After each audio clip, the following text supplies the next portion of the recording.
Flashlight work. It doesn't work. You fucking flash, I'm about to punch you in the face. Anyways, ladies and gentlemen, and all the genderless and the fluid people in the world, and all the trans people in the world, ladies and gentlemen, welcome to the cinematic analysis. I don't know what the hell to call this thing, but we're doing cinematic analysis today. We're doing the first ever Friday the 13th for part 1, because we're in a new month with campy horror movies. So, keep in mind, this is not the remake. This is the original, and this is from 1980, I think. So, keep in mind. So I'm here with Gail, basically my husband in this podcast apparently now, because he's been doing this with me for like 2 weeks now. Ladies and gentlemen, basically my husband now, Jason Bailey. Okay. Oh, well, hi everybody. We are in a new month, Friday the 13th. Yeah, I know it's just been me and Lucas for a while, but that's because life happens. And people don't have balls to watch horror movies, so. Yeah, they're too scared. Mm-hmm. So, you know what? Hi, AJ. Yeah, so, you know, hopefully we get to have some people back soon. Josh has been sick. Madi has been taking care of some personal stuff. AJ is just a scaredy man. And working. Yeah, he works with kids. So yeah, Your dad, man. so yes, that man's making money. So yeah, I'm over here just existing in the world. Same here. But yeah, so ladies and gentlemen, we're gonna start off with actually the plot of the movie. Jason, you want to carry that away? Let me bring that up right now. Okay, so y'all. I'll have it up by next year. I will fuck you. No, wait. No. No. Not like that, y'all. Not like that. Okay? I understand I'm a little fruity economy, but no. I'm quoting it later. Later? Wait, what? Hell. Hell. Hi, TikTok. Hi, TikTok. What's up, TikTok? What's up, you fruity motherfuckers? Don't be homophobic to me, please. Okay, Friday the 13th, 1980. In 1958, at Camp Crystal Lake, counselors Barry Jackson and Claudette Hayes sneak inside a storage cabin to have sex. Of course. Horny fucks. Yeah, I think I wanted that with Friday the 13th, so. Where an unseen assailant murders them. In present day, which is in 1979, camp counselor Annie Phillips is driven halfway to the reopened Camp Crystal Lake by Enos, a truck driver. Despite warnings from elderly Crazy Ralph and disgusted reactions from the townspeople, while driving, Enos warns Annie about the camp's troubled past, beginning when a young boy drowned in Crystal Lake in 1957. After being dropped off, she hitches another ride from an unseen person who drives her past the camp. When Annie escapes the vehicle, the killer chases her into the woods and slashes her throat. Wow. Yep. All right. So basically, Jason kind of summarized my part 1 a little bit, but I'm going to get into it. And I will stop at certain parts of the movie. I have 3 parts of the movie, so we'll get this started on our way. 3. Not 2, not 4, not 5. 3, okay? Only uno, dos, tres. That's all right. So, as Jason said, we met some camp counselors who are singing in the fire for some reason. They're just basically praising whatever. I don't care. In America. Probably. And then we got some horny teenagers, of course. And keep in mind, y'all, this is what happened a lot of these Friday the 13th movies. A lot of horny teens ready to fuck. A lot of them. That happens. Horny fucks. So, after or when they're doing it or whatever. So, we get a first-person point of view of the killer. Not who it is yet. That would be for part 3. Basically kills one of them from off-screen stabbing, of course, and that's the first kill of the movie. And then the other one died. We don't care about that. And then we go press time with Annie, and she wants to explore Crystal Lake. A lot of people are like, what the fuck you're doing? So then Annie is meeting with the driver, then drops her off. But then she goes to the other car, but she gets thrown off the car and going off the floor, and then she dies by slit of her throat. And then I'm gonna stop probably in this part, but I'm gonna start with this one. So then we meet some more teens and then Stephen Outs. So then Steve's with them behind, and then we get some more horny teens over like that. Of course. Of course. All right, so I'm gonna stop that right here. Jason, you said that's basically part one for me. So what are your thoughts on that one? Well, as I stated, of course, we're going to get some horniness in there. Yeah, so yes, of course they want to have sex. Well, what better shit did they have to do with their life anyway? Exactly. Yeah, and why do they want to have sex anyways? Well, the highest new thing now, apparently. Yeah. So I guess it was a pretty cool and horrific opener into this horror movie. Yeah. The problem I have with this scene specifically is we get the Austrian stabbings and all that stuff. Like, it's a lot of that in this movie, and I personally don't like it. I know it's 1980s, but the freeze frames throw me off so much, and I just personally do not like it. With that, we see a lot of that in this movie, and only like the cleanest kill we get is from part two, which I'm going to talk about, and then mine's very very short, so this episode is going to be very short. So I'll give my personal rating about it too, as my hair is being my hair right now, but Ned is dead. We don't care about him. Who cares? Who So cares? then we get some more horniness and more fucking going on, because why not? So then Jack and Marcy, Jack, is done, whatever. We basically finished, that's what she said.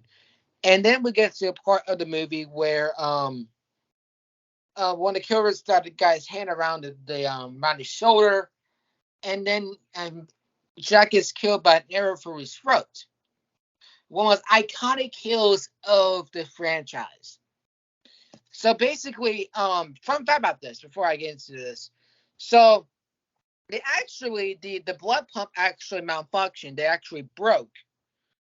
And so what they had to do is Starbuck had to grab the hose and add the blue into the blood bag into it manually. And that's how we got the kill of Jack. And I think that's a really damn good kill, my personal opinion, because it's just iconic of negative to a positive. So that kill to me has also been my personal favorites. And I do like he did. And then Macy is killed by an axe to the head. A lot of these kills, my personal opinion, are just watered down by the MPA. And that, again, this is where the movie just like really is pretty much cookie cutting cliche, my personal opinion. And we're going to see why in part 3. But and then Steve is killed another off-screen stab, so no more of him. He was an important character anyway, so who cares? And then Chrissy then also dies as well. So a lot of deaths in this one. So just a horniness and stabbings and all that shit.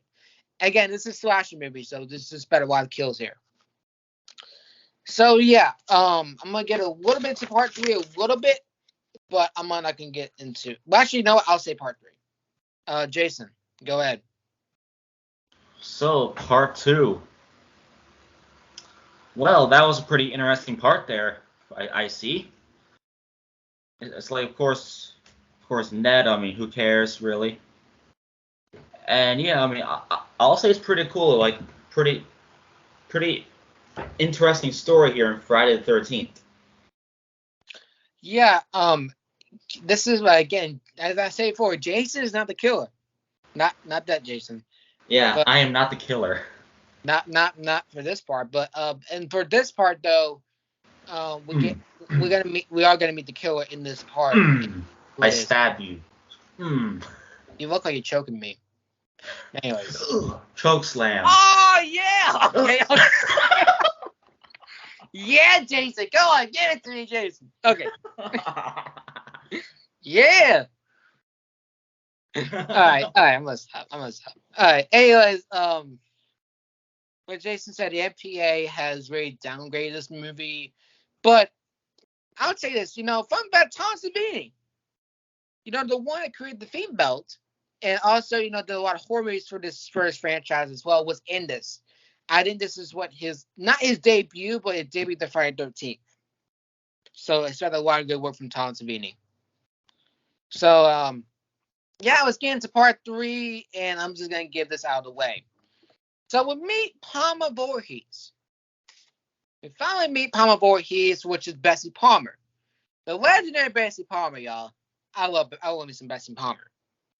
So then, basically, she said his old friend to Chrissy, they hugged or whatever, and she expressed that his son Jason, at a young age, was drowned, and he was announced dead. So Jason is dead in this part for now, and that's what I said for now. Okay. So, and turns out, Palmer Voorhees, out of all people, is the killer. And here's the reason why I do not agree with this one. It's again, we only get a mention of Jason one time. One time of this whole movie, and after that we get Jason killing a lot of touring teens or whatever. But this only mentioned him once. So what was the point of this one if you're going to only mention the main character of the later movies only one time? Yes, the big part of the movie that's going to happen, but again, it's very boring the last two parts. But once you get the third part, it's like, oh, the mother is the killer. And again, it's kind of cliche again because it is cliche, but because again, you get Palmer, who was never seen the first two parts in the movie, and she pops in the third part of the movie, so which always means she's the killer. We all kind of expected it because her name last name is Voorhees, if you know the movie. So that happens, and she tried to kill Alice just like she did with the others. And keep in mind, the teens got into the hint of it, but they couldn't put a finger on it until Alice figured out who it was. If I mentioned that. So she tried to kill Alice, and then Alice grabs Palmer's machete, which machete is the iconic weapon in the movie, and cuts Palmer's head off and decapitates her. So Palmer is dead. Mm-hmm. And kills her. So no more Palmer Voorhees in this one. So, but keep in mind, in part 2 and all that stuff, I'll get into what happens. So we get to a jump scare kill by Jason. This is the regular thing in movies like this. Boo. Not you. We get a jump scare from him that basically takes Alice down to the lake, and it ends up with Alice in the hospital, and that's how the movie ends. And let me see the reason why this happened. This is the same way they did with Carrie from the original movie when they had the jump scare kill. So they ripped it off there, which again, not a big fan of that, but I'm not really a big fan of the jump scare endings. It just it gets a little too boring for me, my personal opinion. But second part of the movie, I'm gonna say right now, Jason is not dead. Jason I'm not a ghost. He's not dead. He actually is very much alive. In human form throughout the second, the third, and the fourth movie. And I'm not gonna get to the rest part of the series, but he is not dead because again, you can't kill Jason Voorhees because he's immortal. Can't kill me. I am immortal. So yeah, that's the fun part of the movie, and basically my little rants about it. Jason. Well, so apparently I am not dead. For now. The immortal Jason Bailey. Okay, Hulk Hogan.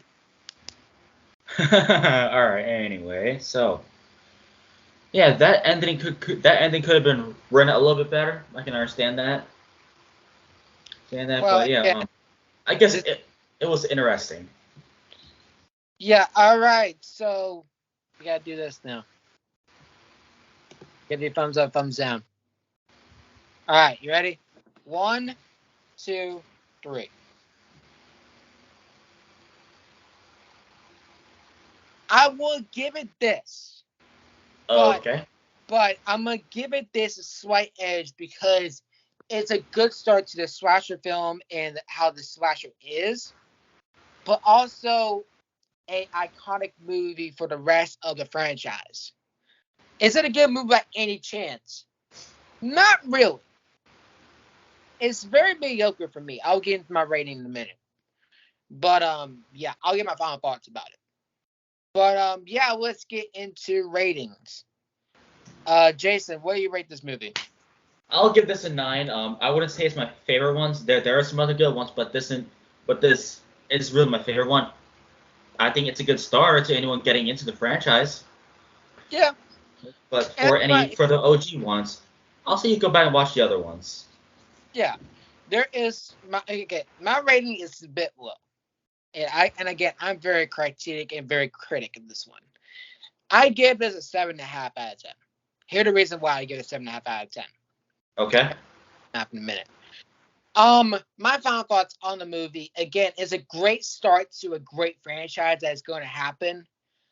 But the movie is very inconsistent from beginning to end. Beginning of it, we get like off-screen stabbings and all this shit and freeze frames, and we don't get to see the killer was.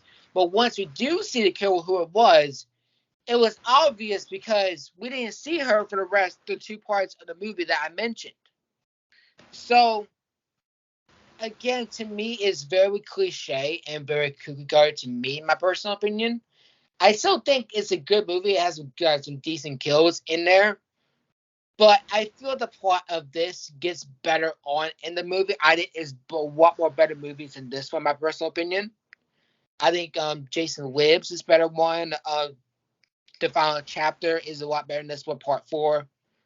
And Jason X, I'll give that one will credits where it's due as well.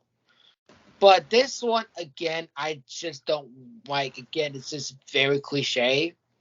And that, again, like, we didn't see Palmer for the rest of the parts. And that's the only time this movie got interesting. Bessie Palmer made that movie interesting to me. And that, I feel like if she wasn't in this movie, this rated me a lot lower than what it is right now. That's the reason why it's a 7.5 out of 10. So now, we get into the math now. And again, y'all, don't come at me for giving a low score. I do like Friday the 13th. But there is some movies that don't make sense and some movies are good.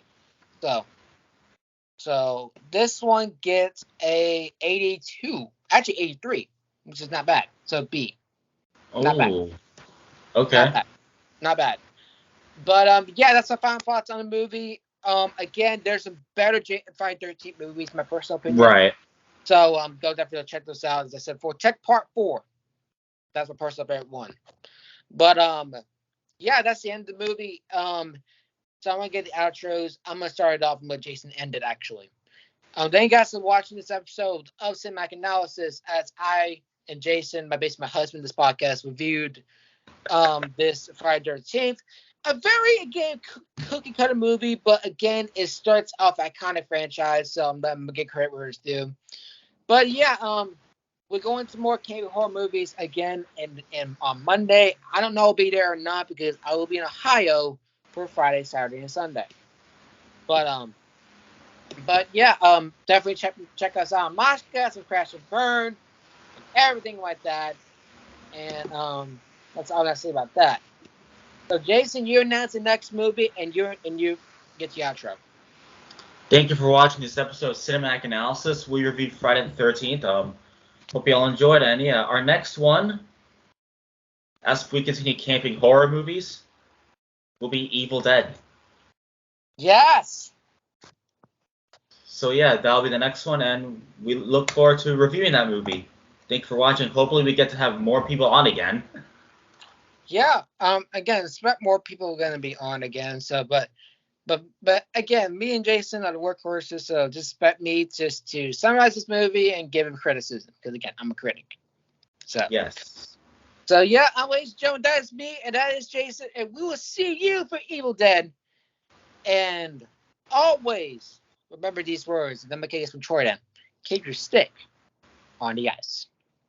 Enjoy movies. Try to.